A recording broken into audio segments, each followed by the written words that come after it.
Welcome back to Beyond Wisdom, where we explore timeless truths for a more peaceful and meaningful life. In a world where venting frustrations is common and complaints fill our conversations, the Stoics offer a striking contrast.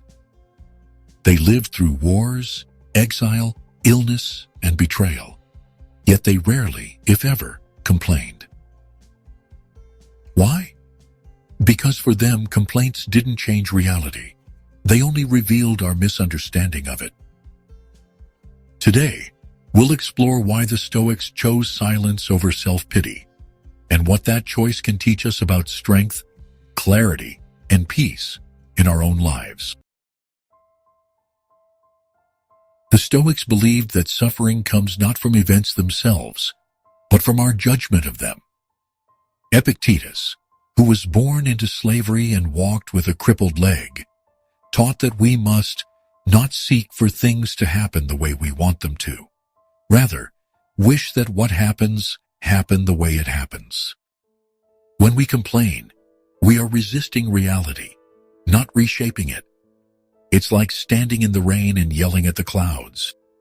Marcus Aurelius, a Roman emperor surrounded by political betrayal and personal grief, never wrote of his misfortunes in anger. Instead, he quietly reminded himself, "You have power over your mind, not outside events." To the Stoic, every complaint is a sign we've forgotten this truth.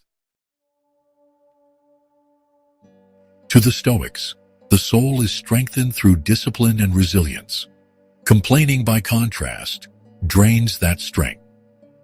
Seneca, who lived through the madness of Emperor Nero, warned against what he called grumbling without purpose. He saw it not only as a waste of time, but a form of self-harm. When we complain, we reinforce our helplessness. We dwell on what we cannot control and give it more space in our mind than it deserves. The Stoics trained themselves to notice discomfort without becoming owned by it. When hardship came, they met it with questions like, "What does this ask of me?" rather than "Why me?" This shift in focus builds quiet courage, the kind that doesn't need to announce itself. In Stoic thought, words are not to be wasted. Complaining was seen as noise, and silence as a form of mastery. Musonius Rufus, one of the lesser-known but deeply influential Stoics, taught that it was more noble to bear pain without a word than to cry out loudly for sympathy. The goal was not to hide emotion, but to rise above it. The Stoic doesn't suppress their feelings. They examine them.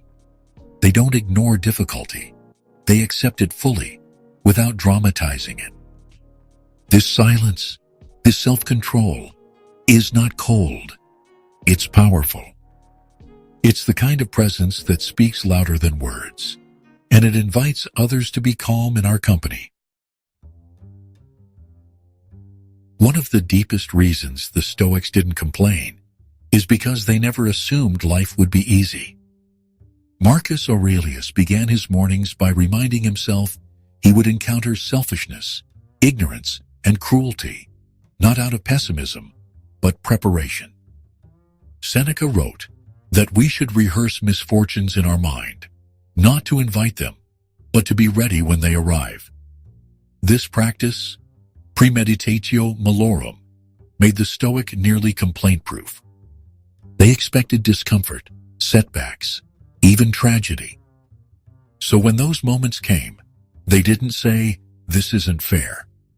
They said, "This is part of being human." That mindset changes everything.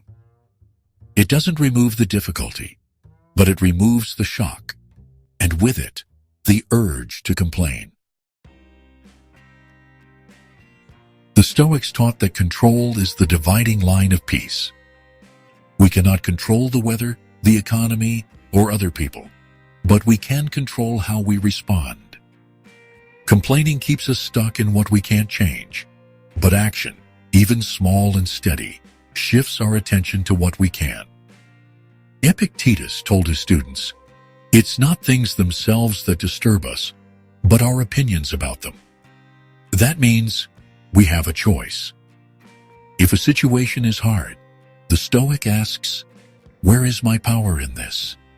It might be in changing our perspective, in choosing patience, in setting boundaries. Complaining postpones that power.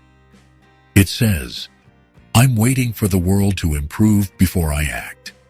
Stoicism says, improve your response, and the world will follow, even if only a little.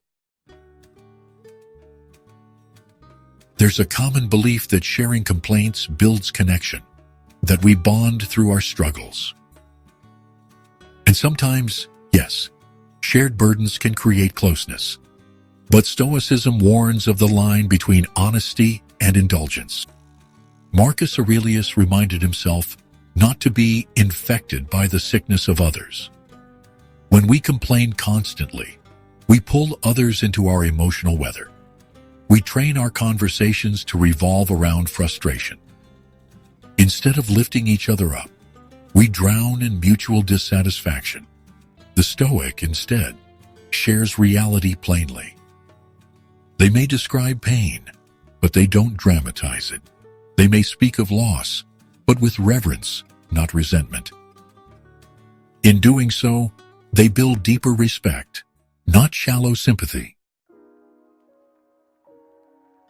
Seneca once wrote that we should count each day as a life. To the Stoic, every moment is enough, not because it is easy, but because it is real. Complaining often comes from a sense of entitlement, a belief that life should go a certain way. But when we focus on what is, instead of what's missing, gratitude quietly enters. Marcus Aurelius, writing in the cold loneliness of military camps, still found beauty in the stars, the rhythm of breath, the chance to do good. The Stoics remind us that peace doesn't come from perfect conditions. It comes from noticing what we already have. Complaints fade when appreciation grows. And the more we practice gratitude, the less room we leave for bitterness to take root. The Stoics didn't avoid hardship. They faced it fully and chose to meet it without complaint, not because they were emotionless, but because they understood that true strength is quiet. Complaining may feel like release, but it often becomes a cage. The Stoic way offers something better, a path where we trade blame for responsibility, noise for stillness, frustration for clarity. In a world that constantly pulls us toward reaction, their wisdom invites us back into response, calm, deliberate, and free. What's one situation in your life right now where you've been complaining?